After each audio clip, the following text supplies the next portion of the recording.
2024 대선의 공화당 유력 후보인 도널드 트럼프 전 대통령이 재선 공약으로 모든 수입품에 10% 관세 부과를 내걸었습니다.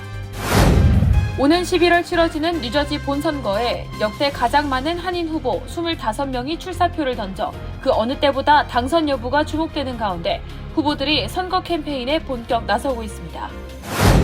미중 관계가 최근 정찰 풍선 사태, 대만 문제, 남중국해 영유권 분쟁 등으로 경색된 가운데 미국에서 중국인들의 토지 소유를 제한하려는 움직임이 확산하고 있습니다. 조 바이든 행정부가 새롭게 내놓은 소득 기반 상환 프로그램 세이브 신청이 본격 시행됐습니다.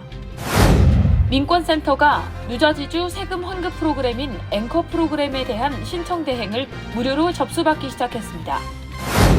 오하이오주에서 개학 첫날 학교로 향하던 스쿨버스가 전복돼 초등학생 1명이 숨지고 최소 23명이 부상을 입는 사고가 발생했습니다. 30대 미시민권자 한인이 한국에서 만취한 채로 택시기사를 연쇄폭행하고 택시까지 탈취한 혐의로 체포됐습니다. 뉴욕시 공립학교의 절반 이상이 장애아동에 접근이 어려운 것으로 드러나 이들에 대한 인권 문제 심각성이 지적을 받고 있습니다.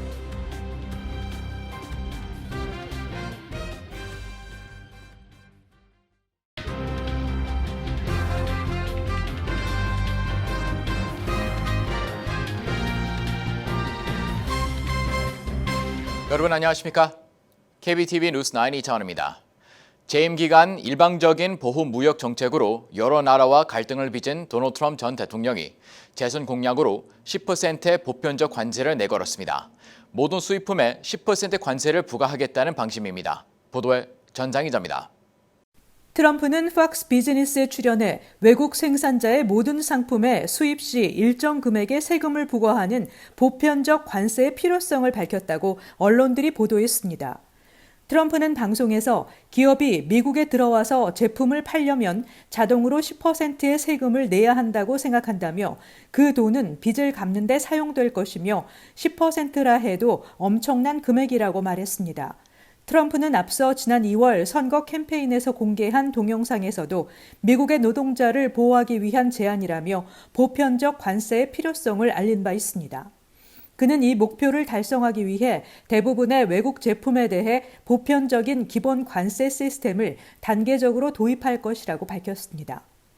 각국 정부의 환율 개입 정도에 따라 관세율을 차등화해 미국에 덤핑 수출하려는 나라에 폭탄 관세를 매기겠다는 계획도 언급했습니다. 트럼프는 개별 국가가 자국 통화를 얼마나 평가절하하는지에 따라 관세가 점진적으로 인상될 것이라며 그들은 미국을 이용하기 위해 자국 통화의 가치를 떨어뜨리고 자국 산업에 보조금을 지급하거나 다른 방식으로 무역 속임수와 남용을 일삼고 있다며 이를 1년 이내에 완전히 중단시킬 것이라고 밝혔습니다. 이 시스템은 현재 막대한 무역 적자를 종식시키고 수백만 개의 미국 일자리를 되찾아줄 뿐만 아니라 외국에서 미국 재무부로 수조 달러가 유입돼 미국 근로자, 미국 가정, 미국 지역사회에 그 돈을 투자할 수 있게 해줄 것이라고 덧붙였습니다. 한편 트럼프 전 대통령이 대선 공화당 후보를 가리기 위한 첫 TV 토론에 맞춰 자신의 단독 인터뷰 공개를 예고했습니다. 트럼프 전 대통령은 트루스 소셜을 통해 터커 탈슨과의 인터뷰가 오늘 밤 9시에 방영될 것이라고 전했습니다. 오늘 밤 9시는 팍스뉴스가 주최하는 공화당 TV 토론 개시 시각입니다. 당내 압도적 지지를 받는 트럼프 전 대통령은 이미 토론 불참을 선언한 바 있습니다. 이번 인터뷰 동시 공개로 공화당 TV 토론에 쏠릴 주의가 상당히 분산될 것으로 예상됩니다. 이번 토론에는 론 디센티스 플로리다 주지사, 마이크 펜스 전 부통령, 크리스 크리스티 전 뉴저지 주지사, 니키 헤일리 전 유엔 대사, 팀 스콧 상원의원, 기업가 비벡 라마스와미, 더그 버검 노스다코타 주지사, 에사 허친슨 전 아칸소 주지사가 참가합니다. KBTV 뉴스 전상입니다. 오는 11월 치러지는 뉴저지 본선거에 역대 가장 많은 한인 후보 25명이 출사표를 던져 그 어느 때보다 당선 여부가 주목되고 있습니다. 이들 한인 후보들은 본선거를 위한 선거 캠페인에 본격 나서고 있습니다. 계속해서 전장 기자입니다. 이번 11월 뉴저지 본선거에는 한인 후보 25명이 출마해 주목받고 있습니다. 우선 최대 관심이 쏠리고 있는 엘렌박 주 하원 의원은 무난하게 재선에 성공할 전망입니다. 박 의원이 현역으로 있는 주 하원 37선거구는 전통적으로 민주당이 초강세이며 경쟁자인 공화당 후보의 인지도 역시 높지 않습니다. 시장 선거의 경우 잉글로드 클립스 시장 선거에 박명근 현 시의원이 공화당 후보로 출마해 오는 27일 오후 2시 잉글로드 클립스 카페 이탈리아노에서 선거 캠페인 킥오프 행사를 개최할 예정입니다. 박 후보는 오는 11월 잉글로드 클립스 시장 본선거에서 글렌 루시아노 민주당 후보와 맞붙게 됩니다. 11월 본선거에서 팰리세이드 파크 시의원 당선에 도전하는 민석준 민주당 후보도 오는 9월 8일 오후 6시 30분부터 팰리세이드 파크 시로 연회장에서 후원의 밤 행사를 엽니다. 지난 2월부터 팰리세이드 파크 시의원으로 활동하고 있는 민 의원은 이번 본선거에서 승리해 임기를 3년 더 이어간다는 목표입니다. 한인 최초로 리치필드 시장 당선에 도전하는 데니스 심 무소속 후보는 다음 달 중순쯤 후원의 밤 행사를 개최할 계획이고 팰리세이드 파크 시의원에 출사표를 낸 원유봉 공화당 후보도 다음 달 중순 후원 행사를 계획하는 등 한인 후보들의 선거 캠페인이 본격화되고 있습니다. 올해 시의원 선거에서는 폴륜 포틀리 시의원과 김봉준 노르드 시의원, 준정 해링턴 파크 시의원, 민석준 팰리세이드 파크 시의원, 류용기 리치필드 시의원이 각각 연임 도전에 나섰습니다. 팰리세이드 파크에서는 원유봉 공화당 후보가 5번째 시의원 도전에 나섰고 1년 임기의 시의원 보궐선거에 출마한 이상희 후보는 경쟁자가 없어 당선이 일찌감치 확정됐습니다. 이외에 시의원 초선에 도전하는 리치필드 사라킴, 에지워터 미셸 한, 클로스터 크리스토퍼 조, 포틀리 최은호, 레오니아 김한민 등의 당선 여부도 주목되고 있습니다. 교육위원 선거의 경우 올해에도 팰리세이드 파크가 최대 격전지가 됐습니다. 3년 임기에 3명을 선출하는 팰리세이드 파크 교육위원 선거에는 김용만, 밥 리, 헬렌 전, 유보영, 박수경, 에런 박 등 한인 후보 6명이 출마해 치열한 경쟁을 펼치게 됐습니다. KBTV 뉴스 전상입니다. 미국에서 중국인들의 토지 소유를 제한하려는 움직임이 확산하고 있습니다. 미중 관계가 최근 정찰풍선 사태, 대만 문제, 남중국해 영유권 분쟁 등으로 경색된 가운데 보이는 양상인데요. 현지 중국 커뮤니티는 이러한 법안이 국가 안보를 넘어 중국계 미국인에 대한 차별을 조장할 소지가 있다며 우려하고 있습니다. 보도에 김문지 기자입니다. 어제 워싱턴 포스트는 올해 미국의 33개 주에서 중국 정부, 중국 기업체 또는 중국인의 미국 농지 또는 군사기지 주변 토지 매입을 금지하려는 법안이 총 81개 발의됐다고 보도하며 이 같은 중국인들의 토지 소유 제한 움직임이 전국적으로 확대되고 있다고 전했습니다. 발의된 81개 법안 중 12개는 알라바마, 아이다호, 버지니아 같은 주에서 법제화됐습니다. 매체에 따르면 법안 대부분은 공화당이 장악한 주 의회에서 통과됐지만 일부는 국가안보 위험 문제가 공론화하면서 초당적으로 통과됐습니다. 법안 발의자들은 중국 정부가 군사기지 인근에 땅을 매입하면 간첩 작전을 펼칠 수 있고 적대적 외국 기관들이 미국 농지를 지나치게 많이 구매할 경우 국가 식량 공급이 위협받을 수 있다고 판단하는 것으로 전해졌습니다. 앞서 공화당의 론 디센티스 플로리다 주지사도 지난 6월 중국과 이란, 북한, 쿠바, 시리아, 베네수엘라 등 일부 염려 국가 국민들이 플로리다에서 토지나 주택 등 부동산을 살 수 없도록 제한하는 법안을 도입했습니다. 이 같은 움직임은 연방의회로도 확대됐습니다. 연방의회에서는 지난 3년간 중국 기업과 중국인의 미국 토지 매입을 제한하는 법안이 최소 11개 발의됐는데 이 중 의회를 통과한 법안은 없으며 일부는 계류 중입니다. 그러나 이를 두고 아시아계 미국인 단체들은 아시아인들을 겨냥한 증오범죄가 증가하는 상황에서 이러한 법안들은 국가 안보를 넘어 중국계 미국인에 대한 차별을 조장할 소지가 있다며 우려를 표하고 있습니다. 주미 중국 대사관 역시 이 같은 법안 도입 움직임을 비판하고 있습니다. 중국 대사관은 성명을 통해 미중 간 상업적 상호작용은 양쪽 모두에게 이득이라며 무역과 투자를 정치화하는 것은 시장 경제 원칙과 상충하고 미국 시장에 대한 신뢰를 떨어뜨린다고 밝혔습니다.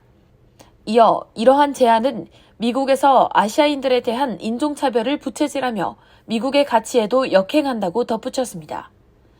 일부 전문가들은 중국과 중국 투자자들이 보유한 미국 농지는 전체 면적의 약 1%에 불과하는 등 매우 작다며 국가 안보에 대한 우려가 부풀려졌다고 지적하고 있습니다. KBTV 뉴스 김은지입니다. 연방대법원이 학자금 대출 탕감 위헌 판결을 내린 가운데 조 바이든 행정부가 새롭게 내놓은 소득 기반 상환 프로그램 SAVE 신청이 본격 시행됐습니다. SAVE 프로그램은 1인 연소득 32,805달러 이하, 4인 가구 기준 연소득 67,500달러 이하인 경우 전액 탕감 수혜를 받게 됩니다. 전자희 기자의 보도입니다.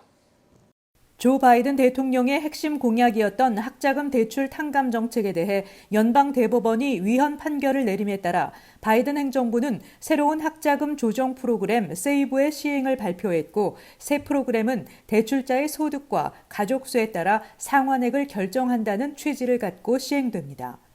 새로운 학자금 탕감 프로그램은 월 상환금 지불을 면제하는 대상자를 기존 연방 빈곤선 150%인 연소득 24,400달러에서 연방 빈곤선의 225%, 즉 개인 연소득 32,805달러로 확대했습니다.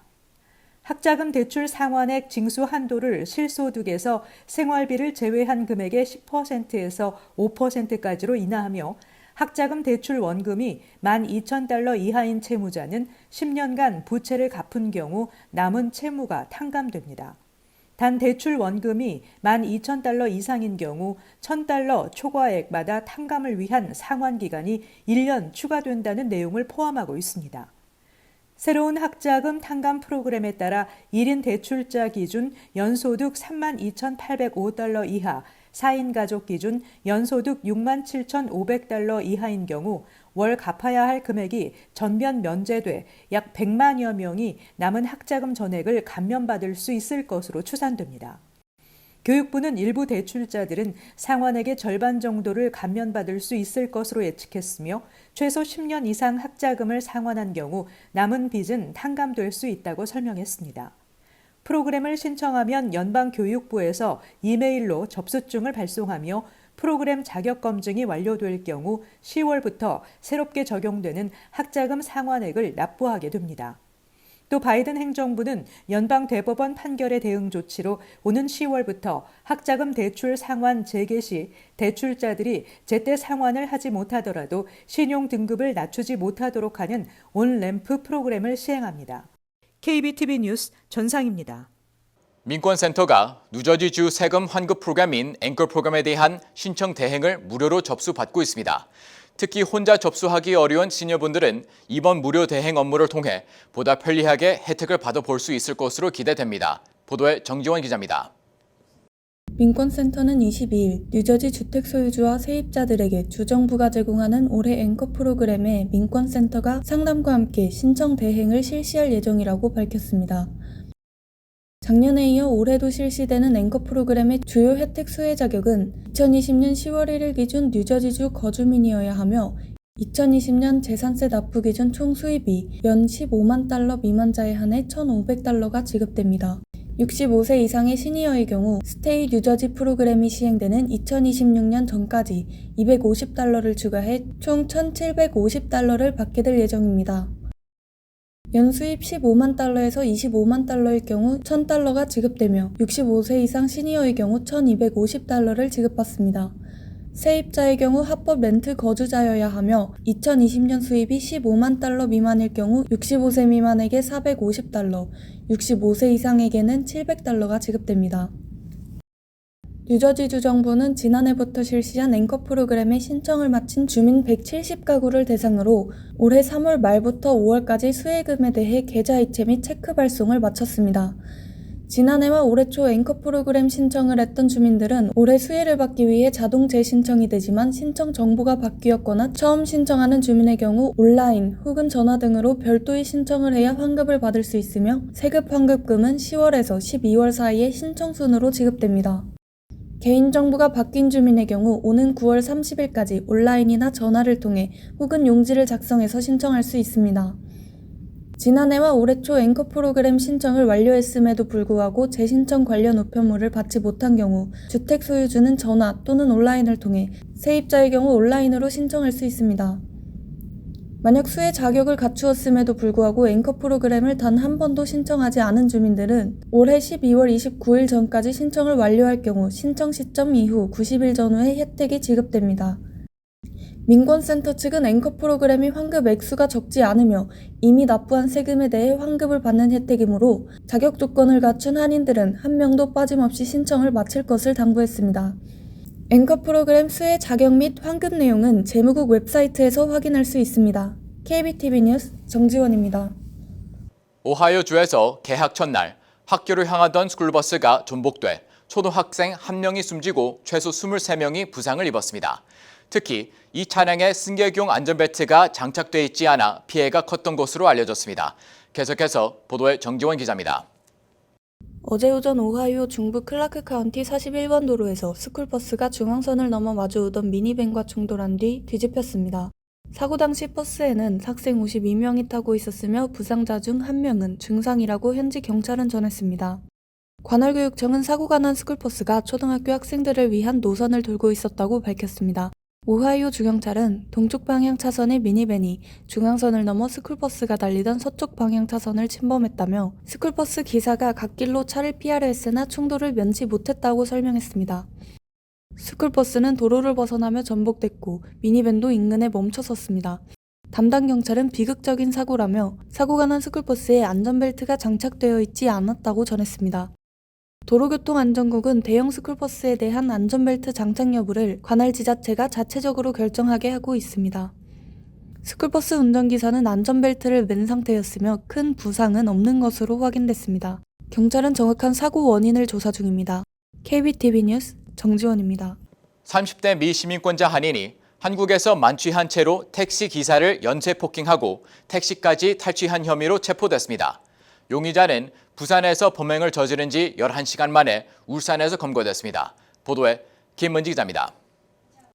미국 국적의 30대 한인 남성이 부산에서 택시기사 2명을 폭행한 뒤 차량을 탈취까지 한 강도상해 등의 혐의로 경찰에 붙잡혔습니다.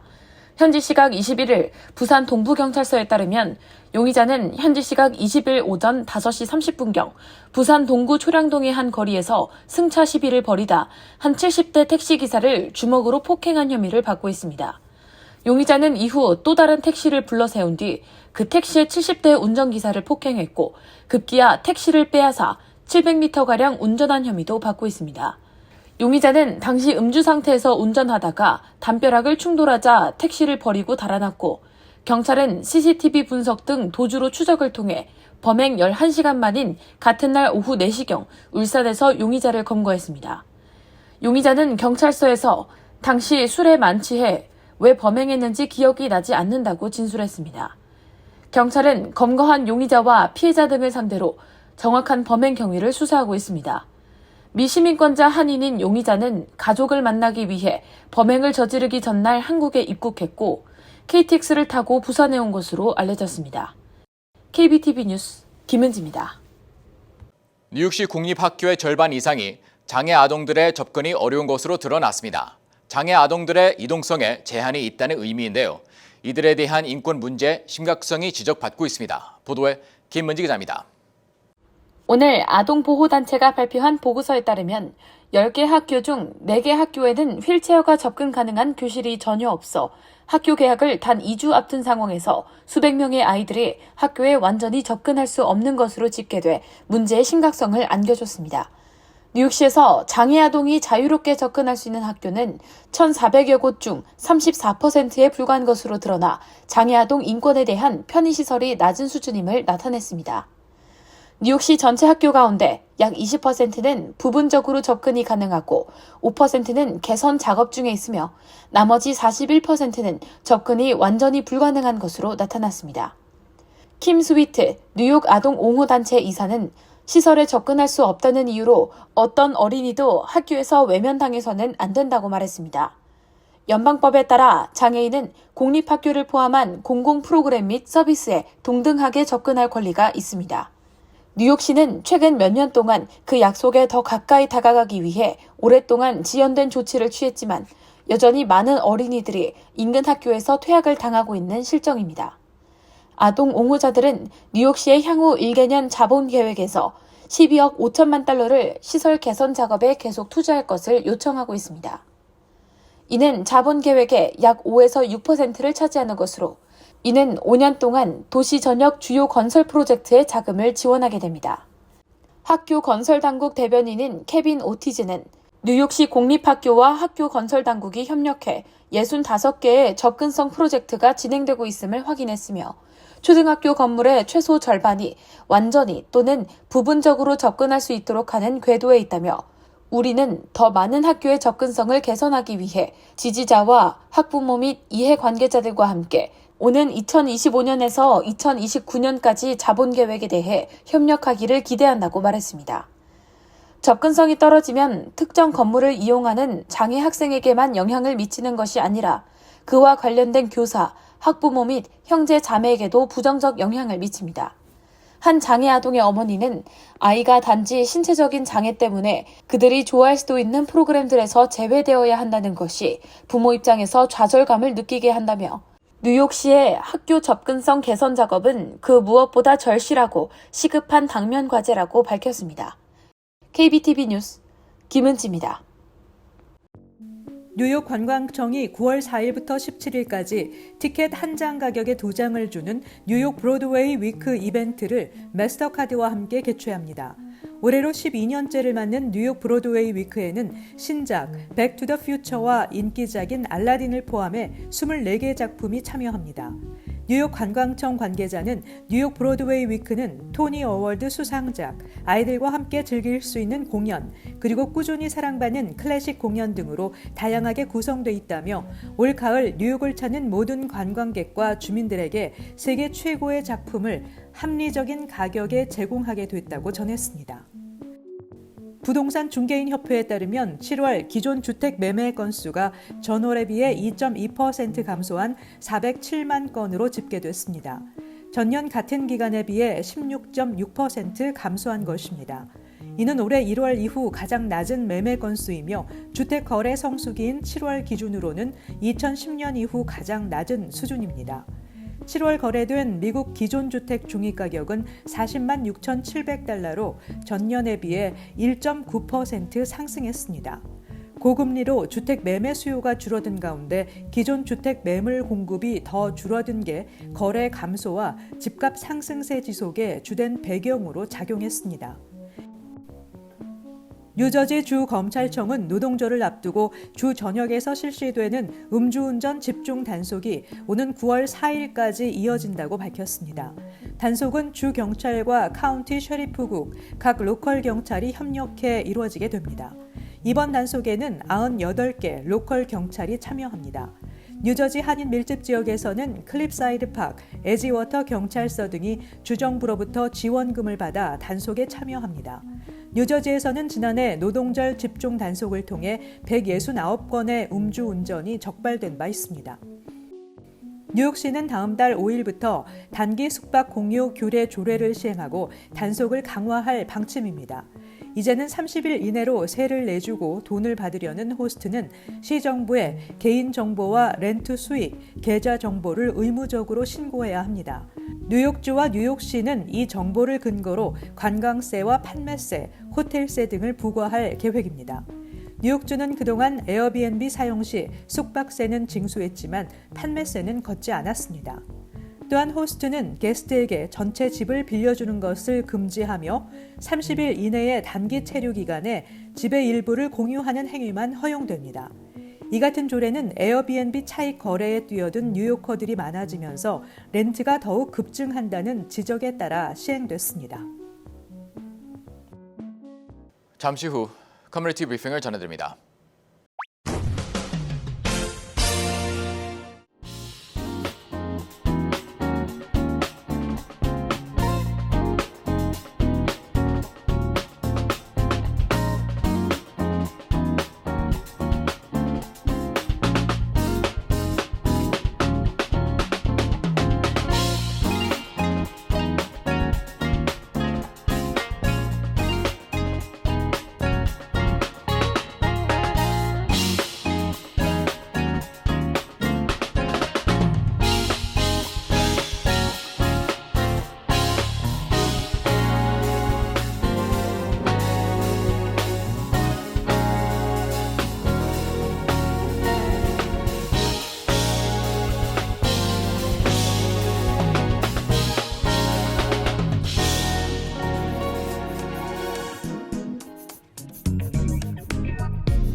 이어서 환율과 증시 전해드립니다.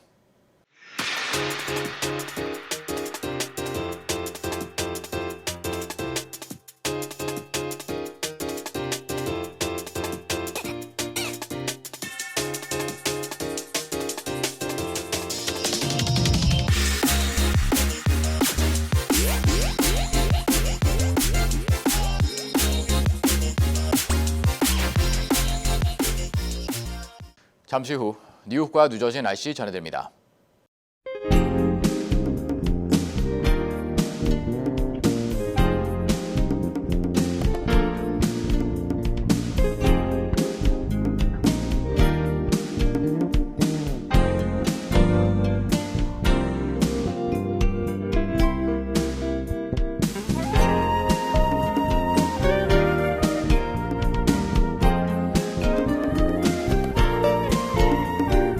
KBTV 뉴스9 마칩니다. 오늘도 시청해 주셔서 감사합니다. 편안한 밤 보내시 바랍니다.